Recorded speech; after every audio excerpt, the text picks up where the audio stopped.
Isu kedudukan tanah reserve Melayu kini sudah menjadi isu bermusim. Baru-baru ini ia diangkat untuk disekian kali dan menjadi signifikan apabila ada pemimpin Melayu yang berbicara mengenainya. Lebih-lebih lagi dalam perhimpunan parti terbesar kaum Melayu di negara ini. Persoalan timbul mengapa isu ini tidak pernah selesai dan dari hari ke hari ia dilihat menjadi semakin penting. Ikuti laporan khas mengenai tanah reserve Melayu yang disediakan wartawan Azizi Sunit.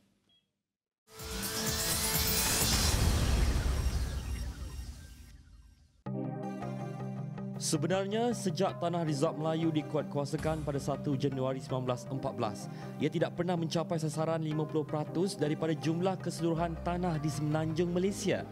Sebaliknya, sehingga kini hanya tinggal kira-kira 12% sahaja. Dewasa ini, kedudukan Tanah Reserve Melayu di bawah Kerajaan Persekutuan dan Kerajaan-Kerajaan Negeri majoritanya dipimpin oleh pemimpin Melayu. Melalui Lembaga Amanah Reserve Melayu di bawah kuasa Sultan pula, ia dilihat lebih terjamin. Namun, masih terlalu awal untuk mengesahkannya, memandangkan akan wujud kesukaran untuk tanah-tanah ini dimajukan disebabkan tertakluk kepada syarat-syarat atau peruntukan lain. Justru langkah terbaik yang perlu dilakukan sekarang ialah memikirkan bagaimana mahu meningkatkan nilai tanah-tanah yang masih dimiliki oleh orang Melayu. Kata pemerhati, selama ini tidak ada pihak yang mahu melakukan transformasi atau melaksanakan agenda memajukan tanah milik Melayu. Tanah ini boleh diproduktifkan. Saya rasa banyak idea tentang SME, small entrepreneurs yang apa kita panggil usahawan kecil, kecil-kecilan yang banyak melibatkan orang Melayu. Kita orang Melayu ni dia kreatif, cuma yang kurang dari segi kapasiti modal tu. Jadilah mereka usahawan yang kecil-kecilan. Bagi tujuan pembangunan orang Melayu menggunakan tanah reserve Melayu, saya rasa tidak menjadi masalah. Yang menjadi isu dan menjadi persoalannya bila mana tanah reserve Melayu ini dilupuskan dan diberi pembangunan itu kepada bukan Melayu. Kemerosotan jumlah tanah reserve sebenarnya tidak menjadi masalah. Ia sekiranya ketelusan di peringkat pentadbiran dan pengurusan dititik beratkan di peringkat awal. Saya rasa perkara pokok paling asas yang perlu kita ketengahkan ialah persoalan governance itu sendiri. Maknanya ketelusan governance, pengurus tadbir yang baik amat diperlukan. Jangan jadi macam Cameron Highland. Tanah habis diteroka oleh pendatang. Ini perkara yang membimbangkan kita. Di mana letaknya credibility, integrity, accountability mereka yang mengurus tadbir perkara ini. Dalam ucapan pergulungan sempena Perhimpunan Agung UMNO 2014, Presiden UMNO Datuk Seri Najib Razak mengarahkan semua menteri besar di bawah Barisan Nasional BN menggantikan tanah reserve Melayu yang diambil bagi tujuan pembangunan. Tanah reserve Melayu mestilah kita pertahankan.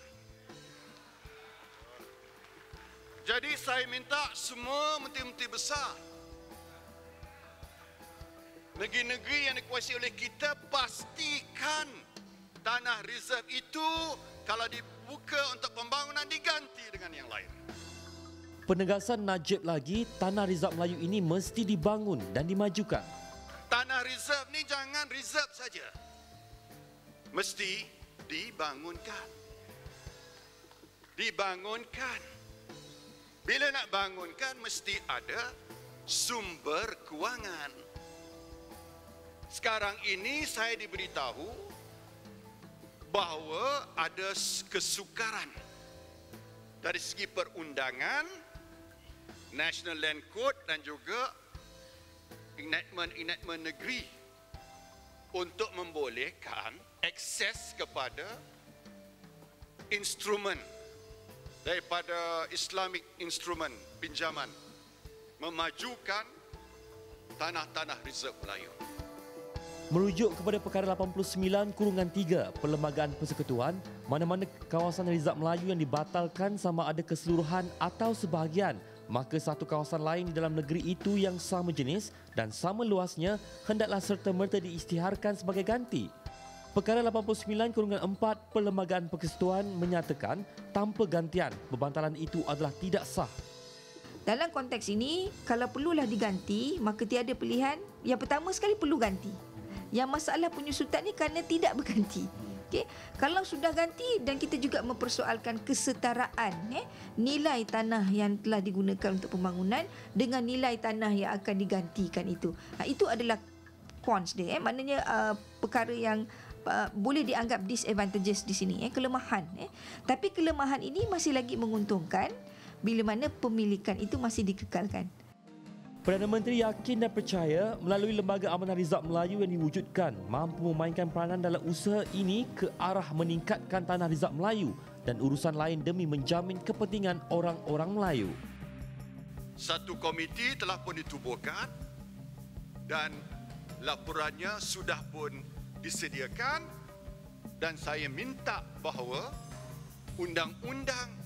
semua undang-undang yang perlu dipinda dibuat pindaan supaya tanah Rizab Melayu ini boleh dibangunkan dengan nilai yang menguntungkan pemilik-pemilik. Kita tak boleh bangga dengan jumlah tanah, tapi pulangannya. Yang penting pulangannya kepada pemilik-pemilik tanah Rizab Melayu.